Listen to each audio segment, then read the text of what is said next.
If you have always wanted to invest in real estate and you have been thinking between a land and a house, which one should I go for? Which one will suit my purpose and which of them is going to give me a higher return on investment, then this video is for you. Make sure you watch this video till the end, and by the end of this video, I'm sure that you will come to a better conclusion and you will have an informed decision about the one you are going to go for. In case you're meeting me for the first time, my name is Chris Aseka. Please do subscribe to our channel, click on the bell notification so we notify when we post new videos. I also do to give this video a thumbs up. Now, between a land and a house, which one are you going to go for? If you want to invest in real estate, between a land and a house, which one are you going to go for?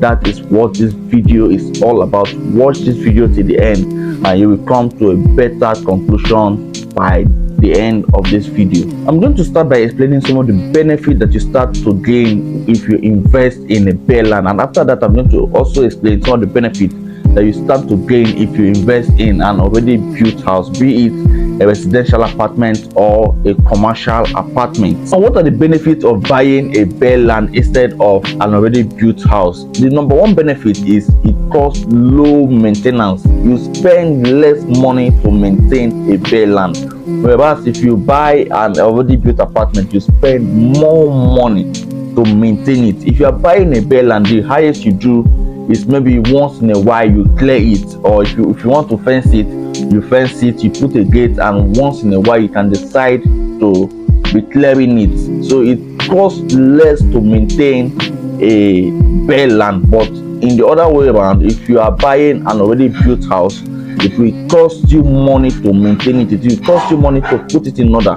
because if you leave it that way, a lot of things is going to damage. If you decide to abandon an already built house, you didn't do anything on it, when you come back there, you are going to spend more money to put it back to shape. But if you are buying a bare land, you spend less. You only spend money clearing it once in a while. Number two is flexibility. When you're buying a land, you have more time to hold on to the land, to know what best you can do on a land. But if you are buying an already built apartment, you don't have that flexibility.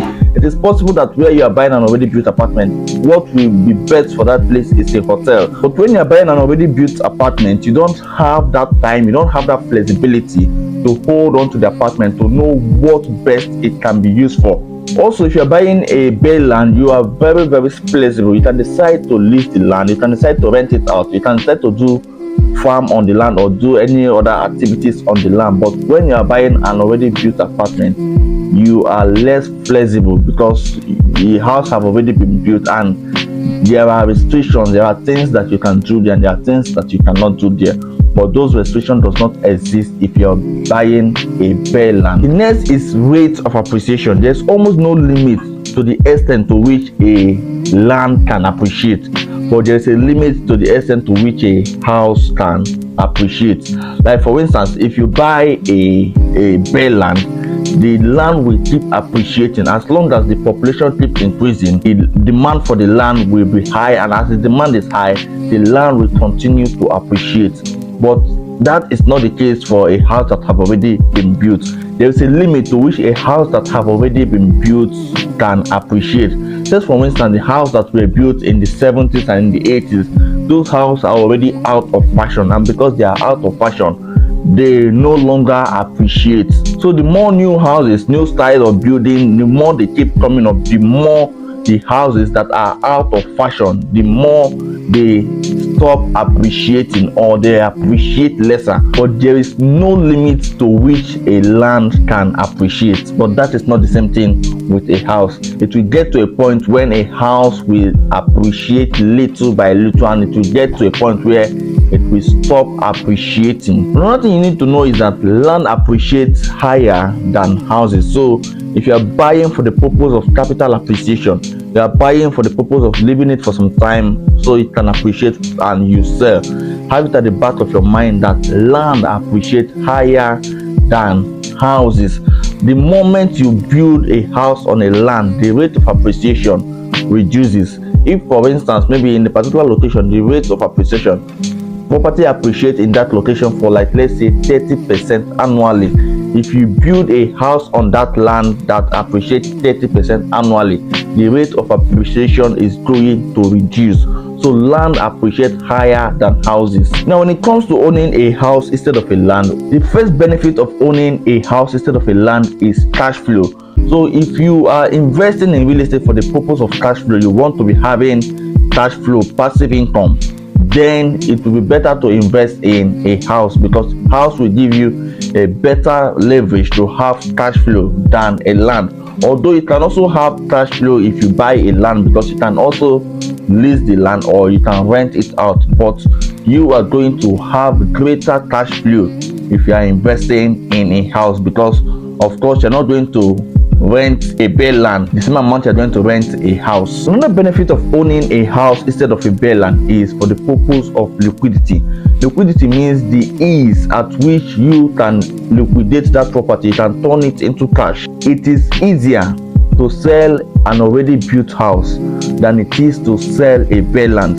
So if you want to easily turn your money into cash, you want to easily liquidate your asset and turn it into cash to use the money for any other thing, it is easier to liquidate an already built apartment than it is to liquidate a land. So if you are into flipping of properties, it is easier to buy a house and you flip it, you sell it for a higher price, than it is to buy a land and you sell it for a higher price. These are some of the pros and cons of owning a bare land versus owning an already built apartment. But before you go about investing in real estate, it is important you sit down and you ask yourself the question, why am I even investing? Because if you can answer this question, it is going to give you an insight about which one you are going to go for. If the purpose of you investing in real estate is for the purpose of capital appreciation, then you are going to know that since if you are investing for capital appreciation and land appreciate faster, then it is best to go for a bare land. But if you are investing for the purpose of cash flow, you want to be getting passive income, getting rental income from your properties without actively doing anything, then if you go for an already built apartment, that would be a better option. So knowing why you are investing will give you a better insight about which one you are going to go for. In case you have any question or you have anything that you want to add to this topic, you can please drop it on the comment section. And if you have enjoyed this video, please do well to subscribe to our channel. Click on the bell notification so you'll be notified when we post new videos like this, and also do well to give this video a thumbs up. Till I come your way next time, my name is Chris Aseka.